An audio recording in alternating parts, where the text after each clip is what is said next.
पाकिस्तान जिंदाबाद। जेल चले जाओगे? नहीं जाएंगे, कोई दिक्कत नहीं। मैं भिजवा दूंगा पाकिस्तान। तो क्यों, गद्दार हो क्या देश? नहीं तो मम्मी पापा बताते नहीं कि पाकिस्तान कैसा मुल्क है? सही मुल्क है, सही मुल्क है। वहाँ पर भी मुसलमान, इधर भी मुसलमान है। तो तुम पाकिस्तानी हो? नहीं, हिंदुस्तानी। क्या नाम है तुम्हारा? अर्श। पाकिस्तान जो इतने धमाके करता है हिंदुस्तान पे, तब वहाँ के मुसलमानों को शर्म नहीं आती? नहीं आए, धमाके तो हो ही नहीं है। लेकिन हिंदुस्तान का नेता मोदी मुर्दाबाद है। अच्छा, अरे नेता को मारो, गाली मोदी तो आई मुर्दाबाद। आप वंदे मातरम बोल सकते हैं? क्यों नहीं बोलेंगे? अबे भाई हिंदुस्तान में रहेंगे तो वंदे मातरम क्यों नहीं बोलेंगे भाई? तो काय के लिए बोलना, चल चलो भाई, भाई नहीं भाई। अच्छा, वंदे मातरम पर लेके जा रहे हो आप ले जा रहे हो? वंदे मातरम क्यों, उसकी भी जवाब दे रहा हूँ मैं। खुदा के अलावा, भगवान के अलावा किसी और की जय जयकार करना हमारे में मना है। क्या नाम है आपका? मेरा मोहम्मद आलम है। आलम जी, वंदे मातरम तो नहीं। खुदा भगवान की जय जयकार करेंगे, खुदा की बनाई भी जमीन की हम जय जयकार नहीं कर सकते। यहाँ पर भी मुसलमान है, वहाँ मुसलमान है, वो तो लड़ाई चलती है। यहाँ पर पाकिस्तान जिंदाबाद बोलने पे ना खाल खींच ली जाती है। कौन? यहाँ पर हिंदुस्तान की धरती पे नहीं खींची जाती। राष्ट्रवाद थोड़ा सा दिल में लेके आओ। बात तुम्हारी सही है। भारत माता की जय बोलो अभी। भारत माता की जय, और हिंदुस्तान जिंदाबाद। हिंदुस्तान जिंदाबाद। और बोलो आज के बाद पाकिस्तान जिंदाबाद नहीं बोलूंगा। क्यों नहीं बोलेंगे? नहीं बोलिए, आज के बाद नहीं बोलूंगा। बोलेंगे। मैं तो ठीक हूँ भाई, चाचा ही जवाब देंगे हमारे। अच्छा, ये वंदे मातरम पर आपको लेके क्यों चले गए? हैं? भाई नहीं कर सकते ना भाई, अभी सजदे देकर आए तुम्हारे। और की जय जयकार करना हमारे धर्म में मना है। पर सर देखिए, सवाल ये है, वो राष्ट्रगीत है। मैं वंदे मातरम आप अपनी अपनी मत गाइए, मेरी भी तो सुन लीजिए। मतलब हुआ, मैं सर झुका के तुझे नमन करता हूँ। सजदा है, सर एक ही के सामने झुकेगा, भगवान के। और दोस्तों, स्वागत है आप सभी का TNN वर्ल्ड पर। मैं हिमाचल और वापस से जुड़े हैं कश्मीरी गेट से। कश्मीरी गेट पर अभी जुम्मे की नमाज छुटी है और यहाँ पर तमाम कुछ मुसलमान साथी और कुछ युवा हैं। बाबू कैसे हैं आप? अच्छे। क्या नाम है आपका? अमान अंसारी। अमान। अमान कौन सी क्लास में हैं आप? 10th क्लास में। अमान, जब स्कूल जाते हैं तो राष्ट्रीय गान पढ़ते हैं, जन गण मन, इससे कोई दिक्कत है आपको? नहीं। और वंदे मातरम से नहीं। आप बोल सकते हैं क्या? वंदे मातरम? वंदे मातरम। अच्छा जी। जैसे मौलाना साहब आजकल बच्चों को कह रहे हैं कि मुसलमानों को वंदे मातरम नहीं बोलना चाहिए। कौन बोल रहा है? हाँ जी, कौन बोल रहा है? हमारे मौलाना तो मना ही नहीं कर रहे, बोलना चाहिए। आप ही के मौलाना है मदनी साहब, वही मना कर रहे हैं। कोई मना नहीं कर रहा हमें तो। अच्छा, कोई मना करे तब आप रुकेंगे क्या किसी? नहीं रुकेंगे, ये तो हमारे देश का गीत है, अच्छा जी, राष्ट्रीय गीत है।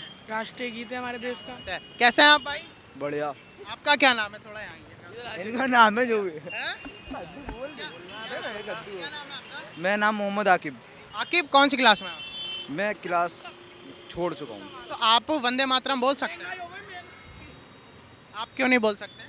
मेरा दोस्त लोग बोल रहे वही बोलते हैं मेरे लिए। मतलब आप क्यों नहीं? मतलब देखिए, चलिए मैं भी वंदे मातरम बोल सकता हूँ, मुझे भी कोई दिक्कत नहीं। मैं तो जिंदाबाद, पाकिस्तान जिंदाबाद। जेल चले जाओगे? नहीं जाएंगे, कोई दिक्कत नहीं। मैं भिजवा दूंगा पाकिस्तान। तो क्यों, गद्दार हो क्या देश? नहीं तो मम्मी पापा बताते नहीं कि पाकिस्तान कैसा मुल्क है?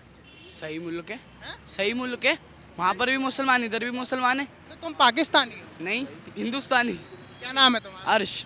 अर्श। एक ये जो गंदगी दिमाग में आई है, मैं गंदगी इसके लिए बोल रहा हूँ क्योंकि पाकिस्तान जो इतने धमाके करता है हिंदुस्तान पे, तब वहाँ के मुसलमानों को शर्म नहीं आती? नहीं आए, धमाके तो हो ही नहीं है। यार मतलब ये तो अफवाह है। एक ये तो अफवाह है, कुछ तो हुआ ही नहीं। तो तुम पाकिस्तान जिंदाबाद। पाकिस्तान क्यों बोले? सबको जिंदाबाद है। यहाँ पर भी मुसलमान है, वहाँ मुसलमान है, वो तो लड़ाई चलती है। यहाँ पर पाकिस्तान जिंदाबाद बोलने पे ना खाल खींच ली जाती है। कौन? यहाँ पर हिंदुस्तान की धरती पे नहीं खींची जाती। राष्ट्रवाद थोड़ा सा दिल में लेके आओ।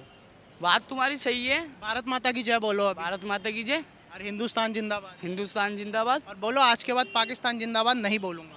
क्यों नहीं बोलेंगे? नहीं बोलिए, आज के बाद नहीं बोलूंगा। बोलेंगे। दोस्त बच्चे हो अभी, मैं आपको समझा रहा हूँ, मैं कोई आपसे नाराजगी नहीं हो रहा, लेकिन ये गलत है। गलत नहीं है भाई, है जी? भाई बोलेंगे इस बात। हाँ जी, है जी, पाकिस्तान जिंदाबाद बोलना। एक मिनट, देखो मेरी बात सुनो। बोल। एक मिनट। पाकिस्तान जिंदाबाद और इंडिया। एक सेकंड, वो जी भाई पाकिस्तान जिंदाबाद बोलना है। मैं भाई पाकिस्तान मुर्दाबाद कौन बोलेगा भाई? पाकिस्तान अब बोलिए। बोल देंगे। नो, नहीं, इनको मैं यही समझा रहा हूँ। बात नहीं, छोटे नहीं नहीं नहीं, बच्चे ही समझ के समझा। बच्चे भाई तुम बच्चों से भी तो पूछ रहे हो, बच्चों से क्यों पूछ रहे हो? बच्चे तो पढ़ दिमाग के होते हैं। पद दिमाग नहीं, वो पढ़ा लिखा बच्चा। पढ़ा लिखा कुछ नहीं है, उसे अकल नहीं है उसे। अब उसको अकल सिखा तो देगी क्या नहीं बोलना है। अच्छा, बच्चों से कितनी डांट लगाई है अभी। अच्छा ठीक है। भाई अबे भाई इंडिया की पैदाइश है हमारी, इंडिया के रहने वाले हैं हम। भाई, क्या जितने भी यहाँ पे से कोई भी मुसलमान भाई है क्या वो पाकिस्तान मुर्दाबाद है भाई, उस्ताद पाकिस्तान मुर्दाबाद ही रहेगी बड़े भाई, समझ रहे हो ना भाई। एक बार इन भाई को अकल सिखा दो। बे ओए चल चल ओए लेकर जाओ ओए अल्ताफ इन्हें। हिंदुस्तान जिंदाबाद है, लेकिन हिंदुस्तान के नेता मोदी मुर्दाबाद है। अच्छा अरे नेता को मारो गाली मोदी तो है ही मुर्दाबाद। ना भाई, नेता को गाली भगो, लेकिन ये अनाप शनाप बातें नहीं चलेंगी ना भाई। देश के खिलाफ नहीं। हिंदुस्तान में रह रहे हो, हिंदुस्तान में रहने के बाद ऐसी बात होंगी तो बेकार है भाई, है नहीं भाई। अच्छा बड़े भाई, मेरा ये सवाल था अभी जो है, जैसे मदनी साहब ने युवाओं के लिए एक बयान दिया है कि वंदे मातरम मत बोलना, समझना बात को। वंदे मातरम देश का राष्ट्र गीत है। भाई देखो हमारे तो आइलम मोहम्मद पे भी रुकावट कर रखी थी, हमने कोई कार्रवाई तो करी नहीं। हम तो जो कर रहे हैं वो कर ही रहे हैं, समझ रहे हो ना भाई। हमारी मस्जिदों पे लग रहा था, मस्जिदों पे लगा हुआ है, हमें दिक्कत ही नहीं है। वो कुछ भी करते रहे, कुछ भी करते रहे। तो सर जैसे मदनी साहब ने कहा कि वंदे मातरम मत बोलना, वंदे मातरम देश का राष्ट्र गीत है, कुरान सिखाती है कि देश के प्रति वफादार। सिखाती है, सब कुछ सिखाती है भाई। क्या लगता है वंदे मातरम बोले या नहीं? क्यों नहीं बोलेंगे? अबे भाई हिंदुस्तान में रहेंगे तो वंदे मातरम क्यों नहीं बोलेंगे भाई। नहीं, जैसे मदनी साहब ने बोला है कि नहीं बोलना। अकल पकल है नहीं तो काय के लिए बोल रहा, चल चलो भाई चल ले, हम चल रहे हैं नहीं भाई अब। अच्छा वंदे मातरम पर लेके जा रहे हो आप ले जा रहे हो क्या? मातरम में बोल देंगे। पाकिस्तान मत बोलना आज के बाद। वंदे मातरम का जवाब मेरे पास है, ठीक है जी, गाड़ी साइड में कर। बिल्कुल बिल्कुल, यहाँ पर देखिए लाइव सर्वे दिखाऊंगा मैं आपको, और अब आप देख सकते हैं कि वंदे मातरम पर एक टर्री वाले भाई साहब है, और वो क्या बोलना चाहेंगे? मेरे को बात सुनिए, मैं पाकिस्तान जिंदाबाद ही बोलूँगा, लेकिन पाकिस्तान के जो आतंकवादी है वो मुर्दाबाद है, और हिंदुस्तान जिंदाबाद था, जिंदाबाद है, जिंदाबाद रहेगा। हिंदुस्तान में जो पॉलिटिक्स है वो बहुत गंदी है, और सबसे ज़्यादा पॉलिटिक्स गंदी करी है मोदी ने, ठीक है। धर्म की राजनीति करता है। और रही बंदे, धर्म की राजनीति कब किसने नहीं करी, मुझे एक का नाम बता। इस वक्त बहुत ऊपर उठ कर चल रही है। और वंदे मातरम की मैं बताऊँ आपको, बुरा मत मानना, मुसलमान इस्लाम धर्म में वंदे मातरम कहना मना है, लेकिन हिंदुस्तान जिंदाबाद कहना अच्छा है। वंदे मातरम क्यों, उसकी भी जवाब दे रहा हूँ मैं। खुदा के अलावा, भगवान के अलावा किसी और की जय जयकार करना हमारे में मना है। क्या नाम है आपका? मेरा मोहम्मद आलम है। हाँ। आलम जी, वंदे मातरम तो नहीं, खुदा भगवान की जय जयकार करेंगे, खुदा की बनाई हुई जमीन की हम जय जयकार नहीं कर सकते। हम जज को बोल कर सकते हैं, वकील की नहीं कर सकते। ठीक है, तो वंदे मातरम नहीं, लेकिन मादरे वतन तो आप लोगों में है। हाँ, लब पे आती है बन के दुआ तमन्ना मेरी, ठीक है। ये हम ही लोगों का गीत गाया हुआ है। जो जय हिंद का नारा है मुसलमान का दिया हुआ है, और मुसलमान अमन परस्त कौम है। ना उसने इंदिरा गांधी को मारा, ना राजीव गांधी को मारा, ना महात्मा गांधी को मारा। इंदिरा गांधी को मारने वाला कौन था? सिख था, सरदार था। महात्मा गांधी को मारने वाला कौन था? उसके नाम में राम लगा,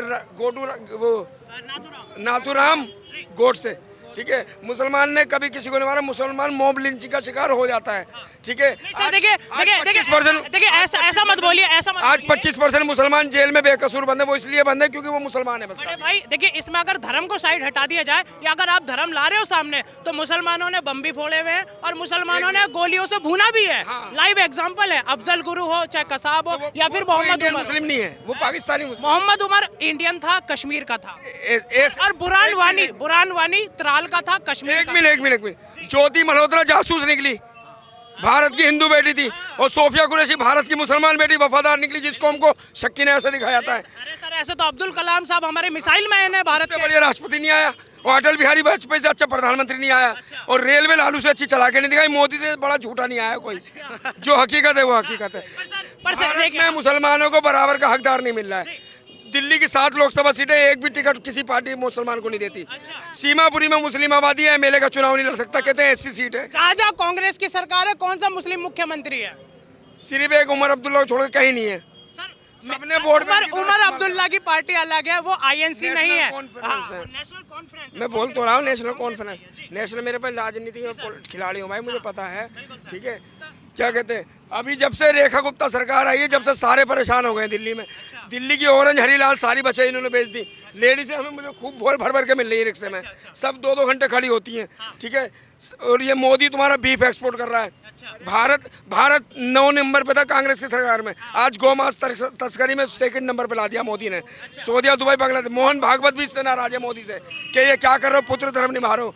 भारत में बैंड है, हिंदुओं में गाय की पूजा होती है, हिंदुओं में महामूर्ति मुंडन कराते, मोदी ने नहीं करवाया। ना वो हिंदू का ना मुसलमान का है, मोदी ने मतलब देखिए मुंडन कराना कोई ऐसा मतलब जरूरी नहीं है, आप हल्का सा नेक कर राजनीति कर रहा है। वो मुजरा, मुस्लिम, कब्रिस्तान, पाकिस्तान, ये सब बातें करता है, विकास की बात नहीं कर रहा है। पर सर आज हमें भाजपा आज सरकार पे आज चिंता आज हिंदुस्तान में रशिया के जो है प्रेसिडेंट आए हुए हैं, पुतिन की मैं बात कर दे रहा हूँ, उसका भी जवाब। इतनी विदेश यात्रा मोदी ने करी, एक भी देश भारत के साथ नहीं है। पाकिस्तान से सिंदूर लड़ाई हुई, तुर्की किसके साथ खड़ा था? पाकिस्तान के साथ। चाइना तो इस्लामिक कंट्री है। चाइना किसके साथ खड़ा था? पाकिस्तान के साथ। चाइना मांग रहा है अरुणाचल प्रदेश, पाकिस्तान मांग रहा है कश्मीर। भारत के साथ एक भी देश नहीं है, एक भी देश नहीं है। अरे रशिया की हाथ पकड़ा जबरदस्ती। सर आप एक नहीं सेकंड पकड़ रहा। एक सेकंड, जब ऑपरेशन सिंदूर हुआ, देखिए रशिया से जो मदद आई और तो और इजराइल से जो मदद आई, क्या वो मदद नहीं थी? क्या और देशों की मदद? जितना इन 10 सालों में फौजी मरे ना, घर घर में शहीद पहुंचे मोदी के राज में, इतना कभी नहीं मरे। इनने सेना को कमजोर करा है। जवान से कह रहा 4 साल की नौकरी कर, अग्निवीर में घर बैठ, और कह रहा मुझे 75 साल की उम्र में प्रधानमंत्री बनना, वो भी तीसरी बार वोट चोरी से। ज्ञानेश कुमार मिला हुआ है, ज्ञानेश कुमार मिला हुआ है, उसकी बेटी को डिस्ट्रिक्ट मजिस्ट्रेट डीएम बना दिया बनारस में। वो उसके लिए वोट चोरी करता है। जिनने दिल्ली जितवाई थी, बेमानी से हरवाया केजरीवाल को, राजीव कुमार, वो देश छोड़ के भाग गया। राजीव को माल्टा, वहाँ की नागरिकता ले ली है। देखिए बनारस की सीट भी हारा हुआ था, इसको बनारस का भी सीट मोदी हारा हुआ था। 2 बजे तक मोदी सीट हारा था बनारस में। 2 बजे तक बनारस में सीट हारा था मोदी। उसके बाद योगी ने अधिकारियों को धमकाया, उत्तर प्रदेश में उसकी सरकार है कि इनको आगे निकालो, प्रधानमंत्री एमएलए एमपी बनना नहीं बनना, बहू बेटा है नहीं है। तो इसको सब मीडिया वेबसाइट को बाहर करके इसको 1 लाख से ऊपर कर दिया गया। अजय राय की सीट थी, हमारा सांसद मनोज तिवारी वो भी हारा हुआ था, वो भी बेमानी से जीता है। कन्हैया कुमार जीता था यहाँ जमना पार से। सर वोट चोरी है या दिल चोरी है? देखिए बैक टू बैक 4 स्टेट जीतना एक पार्टी के लिए, एक ओपिनियन जो मन में आए, मतलब क्या? जैसे पब्लिक क्या मोदी के प्रति दीवानगी है या वोट चोरी? अब तक क्योंकि बिहार हारने के बाद ना तो ईवीएम दोषी हुई और ना वोट चोर की बात। नहीं देखो, देखा जाए तो वैसे क्या नाम है, हाँ देखा जाए तो भाई देखो क्या नाम है, फुल बहुमत में तो बीजेपी आ रही है इस टाइम। तो क्या नाम है, वो बीजेपी किसी को भी खड़ा कर दे, आदमी घोड़ा कुत्ता बिल्ली, वो ही जीतेगा। पर सर 65 साल इसी देश ने कांग्रेस को भी राज करवाया था, क्या उस टाइम पे मतलब वो वोट चोरी या फिर वो नहीं था दिल चोरी? नहीं, मसला ये भी वही देश है जो 65 साल एक पार्टी को राज करवा चुका है। दरअसल अब जो है सारा जो है क्या कहते हैं, पूरा कैप्चर जो है बीजेपी ने कैप्चर कर रखा है, या समझे पूरी हर चीज़ को, हर ऑर्गेनाइजेशन को कैप्चर कर रखा है। मैं बड़ी बड़ी ऑर्गेनाइजेशन का नाम नहीं ले सकता, वो सिर्फ बीजेपी के लिए वर्क कर रही है, सिर्फ बीजेपी। और बड़ी बड़ी ऑर्गेनाइजेशन भी बीजेपी के लिए वर्क कर रही है। चलिए आप ऐसा कह सकते हैं, रूलिंग पार्टी है बिल्कुल। हाँ जी बड़े भाई कैसे हैं आप? मैं तो ठीक हूँ भाई, चाचा ही जवाब देंगे हमारे। अच्छा ये वंदे मातरम पर आपको लेके क्यों चलेगा? भाई नहीं कर सकते ना भाई, अभी सजदे देकर आए तुम्हारे। और की जय जयकार करना हमारे धर्म में मना है। पर सर देखिए सवाल ये है, वो राष्ट्र गीत है, मैं बंदे आप अपनी अपनी मत गाइए, मेरी भी तो सुन लीजिए। मतलब हुआ मैं सर झुका के तुझे नमन करता हूँ। सजदा है सर एक ही के सामने झुकेगा, भगवान के, खुदा के, उसकी बनाई भी। लेकिन आप ही की कुरान तो कहती है कि देश के प्रति मोहब्बत रखिए। रहे तो एक वीर अब्दुल हमीद किस जमीन के लड़ा था? तो सर ये भी तो राष्ट्र गीत है, राष्ट्र गीत मतलब हमारे देश का नेशनल सॉन्ग। लेकिन इसमें हमारे धर्म में कुछ चीजें हैं जो मना है। तो यानी फिर कुरान वफादारी नहीं सिखा रही देश के प्रति? कुरान या फिर आप ठीक से नहीं पढ़ रहे हैं कुरान के? खुदा के अलावा किसी और की जय जयकार नहीं कर सकते। बस आपने ये चीज पढ़ा है, लेकिन ये नहीं पढ़ रहे कि राष्ट्र भी कुछ होता है। सर तो भैया सारे जहाँ से अच्छा हिंदू सीता हमारे ये बोल सकते हैं, वंदे मातरम नहीं बोल सकते। वंदे मातरम होता है मैं सजदा करता हूँ धरती को सर झुका के, और खुदा के अलावा सर किसी के आगे झुकाना हमारे धर्म में मना है। ये मतलब हर मुसलमान पे लागू है। हम वंदे मातरम को अच्छा कह सकते हैं, मुंह से नहीं कह सकते। जो दिल से डेली बोलते हैं, जो स्कूल जाके सीखते हैं, उन पर क्या बोलोगे? जो लोग पढ़े लिखे हैं स्कूल में, वो इस्लामी धर्म नहीं पढ़े हुए, वो नॉर्मल पढ़े हुए हैं। तो सर देखिए दीन दुनिया को जीने के लिए बेसिक नॉलेज तो जरूरी है। जिंदाबाद। लेकिन वंदे मातरम इस्लाम में मना है। आप हिंदुस्तानी, मैं आपसे प्रमाण नहीं मांग रहा सर, जो आपने बात बताई मैं आपसे बिल्कुल सहमत हूँ, लेकिन मेरा सवाल यही था कि राष्ट्र गीत है और कुरान इजाजत देता है देश की। हो गया धरती को पूजना, धरती की जय जयकार करना, धरती बनाई है खुदा भगवान। आपने बोल दिया, बोलने से पूजा कब हो गई सर? बोलने से तो एक सॉन्ग बाहर आ गया। इस्लाम में मना है बोलना। भैया जी बोलने से भी मना हो जाएगी क्या? खुदा के अलावा किसी और की जय जयकार नहीं कर सकते हम। हिंदुस्तान जिंदाबाद था, जिंदाबाद है, जिंदाबाद रहेगा। वीर अब्दुल हमीद इसी के लिए मरा, APJ अब्दुल कलाम भारत के लिए करके गए, ठीक है, भारत मुसलमानों को शक्की नहर से देखा जाता है। आज जय हिंद का नारा मुसलमान का दिया हुआ है, सारे जहां से अच्छा हिंदू। ये दोहरी बात है भाई, आप जय बोल रहे हैं, आप जिंदाबाद बोल रहे हैं, बस वंदे मातरम नहीं बोल रहे। हिंदुस्तान जिंदाबाद बोल सकते हो। अच्छा रे। वंदे मातरम। भाई खाना खा के आओ, तुम्हें भूख लग रही है, जाओ। अच्छा रे। तुम तो रहने दो, पाकिस्तान प्रेम आदमी हो यार। गलत बात थी नहीं थी इस दोस्त भाई। आप स्कूल जाना, जैसे स्कूल में आपको बताया जा रहा है, आप अपनी ही जो है जो स्कूल की तालीम है उस पर आप अमल रखना जीवन भर। आज स्कूल से पढ़े लिखने इसलिए ही माइक हाथ में है, इसलिए 4 लोगों से बहस कर पाते हैं। कौन सी क्लास में? 10th में। चलिए, आपके बोर्ड्स हैं, बेस्ट ऑफ लक। देखिए इस वक्त कश्मीरी गेट पर हमारी मौजूदगी थी और कश्मीरी गेट पर लोगों का ओपिनियन जो भी था वाकई में ही चौंकाने वाला था। कुछ लोग इसको बचपना बोल सकते हैं या फिर कुछ चीज़ें सिखाई हुई हों, वो भी हम बोल सकते हैं। मैं स्पष्ट रूप नहीं कह पाऊँगा, लेकिन मैंने उसको कैमरे पर फटकार लगाई। कार्रवाई करने वाले कार्रवाई कर लेना, मुझे कोई आपत्ति नहीं होगी, क्योंकि इस तरीके की मानसिकता एक नहीं भारत में 100 मिल चुकी है। तो बस फिलहाल के लिए इतना ही और जल्दी मिलेंगे आपसे TNN वर्ल्ड पर।